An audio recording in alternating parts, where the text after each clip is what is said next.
دومیان بۆ ئەوەی کەوا بەهۆی تەکەبور و خۆبەزلزانینەوە قیامەتمان نەفەوتێ.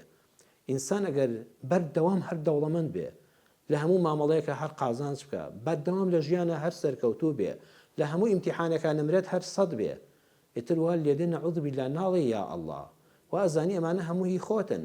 وە چەند جار کاتێک کە لە کتوپڕ تووشی ئازارێک دەبی، ئەم مرۆڤەی کە زۆر خۆی بە بەهێز دەزانی چۆن ئەتلێتەوە، چۆن دەست بەسکیەوە ئەگرێت، چۆن ناتوانێت لە دەچێت بۆ نەخۆشخانە پێڵاوەکانی لێبێت دەچێت لە پێیکە. ئەمجا هاوار دەکەی یا ئەڵڵا.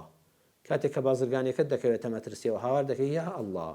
کاتێک لە ئیمتیحانەکەیە و سەعیەکی زۆرت کردو و پرسیارەکان لەبەر چاوتا لێڵ دەبن، نازانی چۆن وەڵام بدەیتەوە، لەو کاتەدا پڕ بەدڵ هاوار دەکەی یا ئەڵڵا.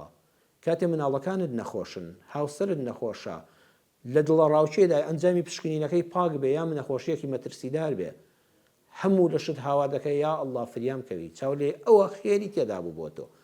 ئەو ژانەی ژیان، ئەو ناڕەحەتیە نەیهێشتۆ لە کەڵی خۆت بڕۆیتە دەرەوە، نەیهێش لە بازنەی مرۆڤبوونی خۆت بڕۆیتە دەرەوە. تۆ زۆر لاوازی، زۆر لە مەخلوقاتەکانی تر لاوازی، بەڵام کاتێ بە نیعمەتەکانی خوای پەروەردگار هەستت بە شکرانە بژێری نەدەکرد، بەرەو بغڕابوون دەڕۆیشتی خوای گەورە ستۆپێکت پێ دەکات، ئەتگێڕێتەوە تا لە ئازاری بێبەشان تێبگەی خوای پەروەردگار تووشی ناڕەحەتیمان دەکات. ئەو پرسیارە باشە خوایە نەدەکرا ئەم ژیانە هیچ ناخۆشیێکی تێدا نەبێ؟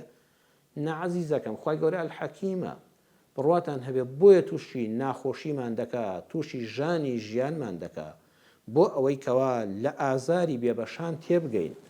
بڕواتان هەبێ، یەقینتان هەبێت تا نەخۆش نەبووبی نازانی ئازاری ئەو نەخۆشەی کە خۆت هەمان نەخۆشیت هەبووە چه ئازارێکی هەیە. بڕواتان هەبێ ئەوەی گورچیلە و کلەی نەهێشا بێ قەت نازانێت کەسێک کە دەستی بە کەلەکەوێتی هاوار دەکە ئازارەکەی چۆنە.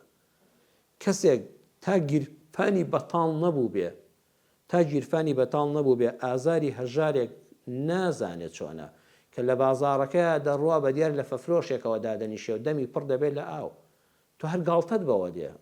بەڵام چەند خەڵک هەیە بڕواتان هەبێت دەجار بە دەمی لە فەیەکە ڕۆیشتۆ بۆی نەکردراوە، لەوە 1000 دیناری پێ نەبوو بێ، 500 دینار لە گیرفانیان نەبوو بێ. ئەگەر ڕۆژێت تۆ ئەو ئازاری نەبوونی و گیرفان بەتاڵێت بینی بێ، ئێستا لە ئازاری ئەو هەژارە تێدەگەی. خەڵک هەیە لە کوردستانی خۆمانداوتێتی بۆ فەقیر هەیە، چونکە لە ژیانیان نانی سەرسفرەی کەمی نەخواردووە، هەرچی دەستی بۆ بردووە لە بەردەستیاتی، لای ئەو هیچ کەس هەژار نییە.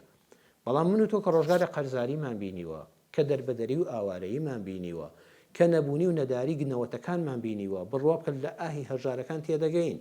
ئەزانی بەڵێ خەڵکیش هەژارە، بەڵێ خەڵکی فەقیریش هەیە، بەڵێ دەکرێت خەڵکێک گەنجێک بێ لە زانکۆیەکە لە کافتریایەکە 250 دیناری پێ نەبێ بیدا بە چایەک، 1000 دیناری پێ نەبێ بیدا بە قاوەیەک، دەکرێت ئەمانە هەبێت. جاوەی کە خۆی بینی بێتی هەستی پێ دەکا. زۆر جار ئەمانە خەڵاتی خوان، خوا ماوەیەک تاقید دەکاتەوە بۆی دوایی لە ئازاری بە ئازارەکان تێبگەی.